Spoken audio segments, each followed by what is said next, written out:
Farheen Rizvi is a truly inspiring Muslim woman. Since childhood, she harbored a passion and a fascination for space exploration. She was able to actualize her dreams when she got accepted into the University of Colorado at Boulder and completed her degree in aerospace engineering.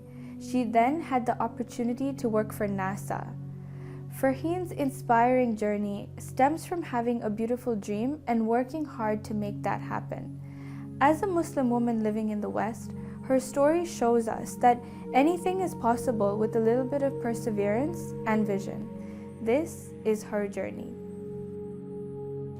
So when I was about 4 or 5 years old, I was living in India with my parents, with my family, and one day I woke up in the middle of the night and there was this magnificent object in the sky. It had a long tail, filled the sky from east to west, and all my family woke up too, and everybody was looking at it, and everybody said, wow, what an object, and everybody went back to sleep, but I couldn't go to bed. Kept looking at this fascinating object in the sky, and I remember doing dhikr of God for the first time, where I thought about how Allah created this universe, not just us, and how big the universe is. And I made a dua that I wanted to understand Allah better by learning about His universe. So that was my first thought when I saw that comment. It's the first memory that I had of making a dua and remembering God, and God offered it to me. He made sure that I was able to get what I wanted and fulfill my dreams. So it's a feeling of deep satisfaction and contentment.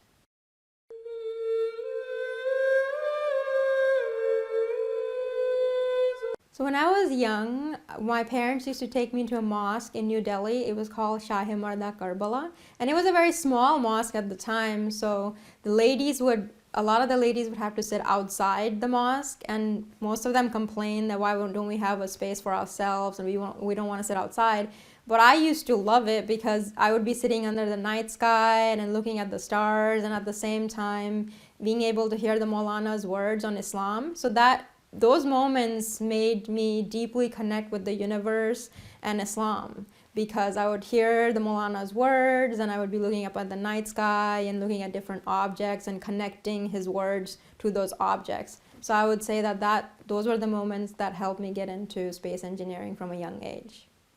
So growing up in school, I used to love math and science, and I would always want to do well, ask teacher questions. But then the moment I remember specifically was in 9th grade, when there was a science fair or a career day where there were different people from industry come in and they wanted to talk about what they do. So the intent behind that career fair was that they wanted to expose us to whatever else was out there, so we could start thinking about what we wanted to do with our life.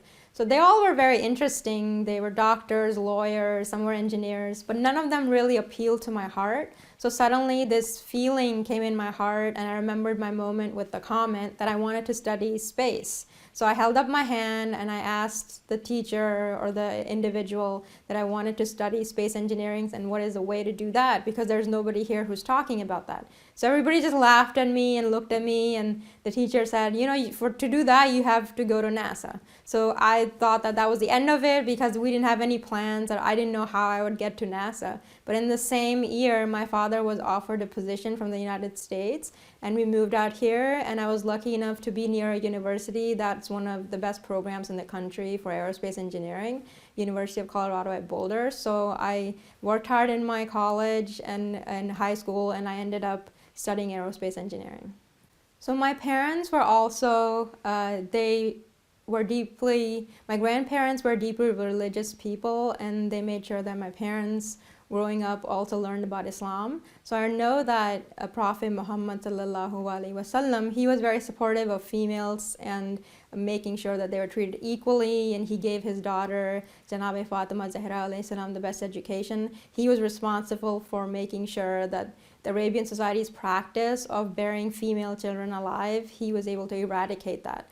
So my father and mother made sure from a young age that they put passion for education inside of me, and they gave me all opportunities to pursue my passions. And when I told them that I wanted to go into space, they were supportive, and they made sure that nothing stands in my way. So they were very happy with what I've done in my life.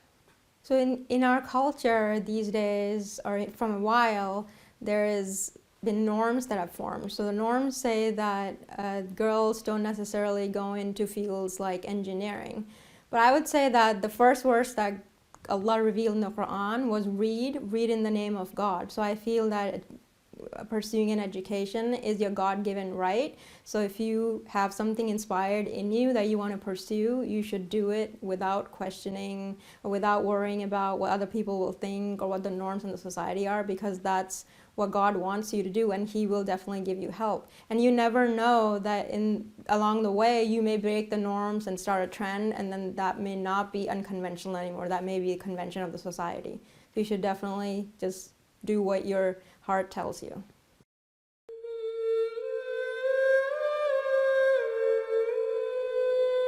The Ahlulbayt were very close to the space too. If you look at Imam Ali's sermon in Nahjul Balagha, the first sermon is he talks about the creation of the universe. He was very fascinated by what Allah created as well. And the sixth Imam, Imam Jafar Sadiq alayhi salam, he has a book written after him which is called The Great Muslim Scientist and Philosopher. So in that book I read that he was very encouraging of students to go out and pursue science and engineering fields. In fact, he had a laboratory where he would invite students to come in and work hard and conduct experiments where they discovered oxygen. So they distilled water, they separated hydrogen and oxygen and found that oxygen is an element. So I was very inspired from knowing about how Ahlulbayt were so inspirational to other people, that they should work hard and pursue science and understand more about the universe.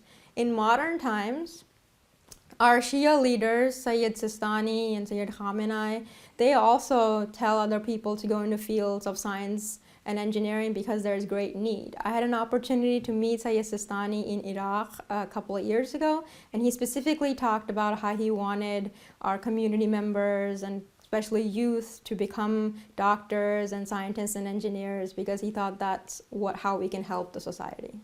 Imam Jafar Sadiq alayhi salam had a lot of theories which he theorized, and now they've proven to be true today. So one example of an engineering device that he thought would make objects magnify and would be able to see far away objects very near to us was a telescope. So at this point they have made this object which is called a telescope, and you can look through different planets or stars in the sky and see them up close.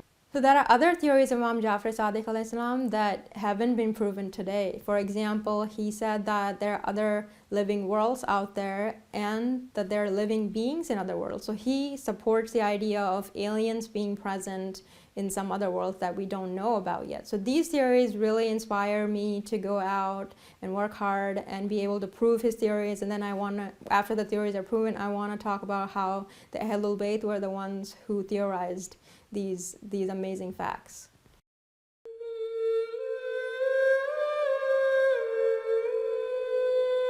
So I'm an aerospace engineer. I work on spacecraft guidance, navigation, and control. So navigation is figuring out where the spacecraft is. Guidance is where do you want the spacecraft to go, and control is how to get it there. So what really excites me about this field is you need the spacecraft in the sky to be able to look at different objects or to be able to make amazing science. So I'm making something possible which won't be possible without the spacecraft guidance, navigation, and control aspect. And what else excites me is when you take different pictures of the universe, you can understand that you're not the center of the universe. You're just a part of the universe. In fact, you're very small. Earth is a very small portion of the cosmos, so that makes you a humble person.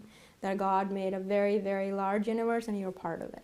So my first spacecraft that I worked on was Cassini spacecraft, and this is a spacecraft that was around planet Saturn. It's been orbiting Saturn since 2004. So its job was to explore Saturn and understand its composition, look at the rings of Saturn, look at the different moons.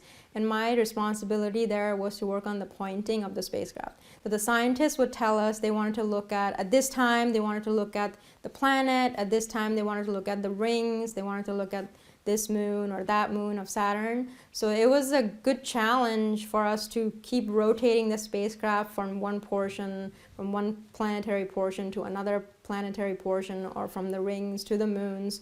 So it was a back and forth with scientists. They would give us their designs, we would analyze their designs and look at whether being at this attitude or orientation was that healthy for the spacecraft. And by that I mean, if you were looking directly at the sun, you couldn't do that because that would burn the camera lenses. So you wanted to tell the scientists, well, we can't look at it this portion at this time, so we wanted to change the orientation. So it was a pretty interesting work to do. On another spacecraft that I work on was the SMAP spacecraft, Soil Moisture Active Passive. It was a spacecraft that was launched in 2005. It's an Earth orbiter whose job is to measure soil content of entire Earth. So if we were just measuring soil content, somebody had a measurement device and they went around Earth, it would take years to do that. But with the spacecraft, you can map the entire Earth in 3 days. So my job on the spacecraft was to correct, there's a radar antenna on the spacecraft and it's supposed to be 35.5 degrees looking straight down into the Earth's surface. But you can't mount anything perfectly, so it could be 36 degrees. But it's important for the scientists to know that angle, because if they don't, then they'll not be able to measure the accurate science return, because you won't be looking in the direction you think you're looking in. So my job was to develop an algorithm that would figure out what that value is. Is it 35.5? Is it 36 degrees? So I used a concept from high school math, which was law of cosines, to just measure the angle using the different sides of the triangle. So that was, I would say that it's very important to pay attention in your even high school, because you do apply the knowledge that you learn for solving very challenging problems. So I want to pursue spacecraft guidance, navigation, and control in more depth and apply that to scientific missions that are looking for planets where they have life outside our solar system. So that's a very challenging problem in today's world, in today's science and engineering field, because you want to be able to point the spacecraft in the correct direction very accurately. So there's different disturbances that you have to get rid of. The spacecraft shakes in space. You want to make sure that the camera is not shaking, otherwise your picture is going to be smeared. So how do you take off that vibration? Those are the things that I want to study, and I want to further the field of exoplanets. That's what the field is called, where you look for planets and life outside our solar system.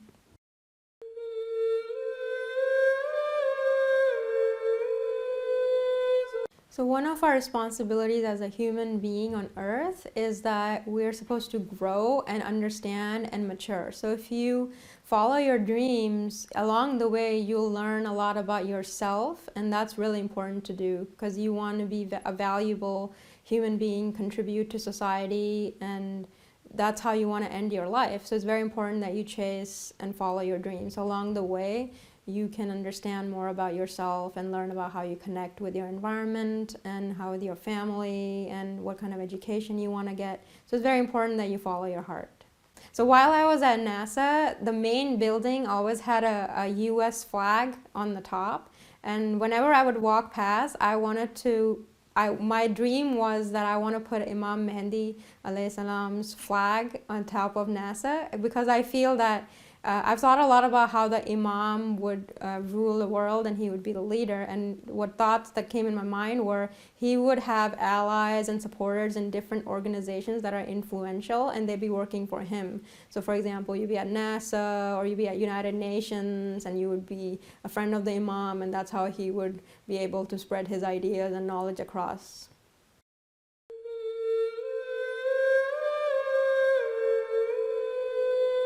So one aspect that I really want to support is broadening your perspective as you grow, because it's really important to think of other things other than just yourself, and that could be hard to do. As you grow from a child to an adult, you realize that the world doesn't revolve around you, and that's a similar concept of working in space does that to you too. Because in olden times, people used to believe that Earth is the center of the entire universe, and then slowly we found out, no, Earth is just part of a solar system and we revolve around the sun. But now we've found other galaxies, and we think that we're part of this entire cosmos now.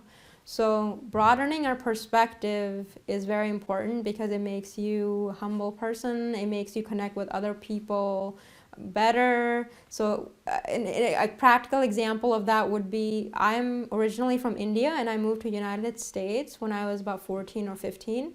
So moving from one place where I was adjusted to entirely different culture was an experience that was, in the beginning it was shocking, and you had culture shocks and you didn't always know what was right or wrong because of a different type of society. So there I had to broaden my perspective to be able to fit in, to be able to understand people, to help them to understand me. So I would say that broadening your perspective is definitely a healthy thing to do.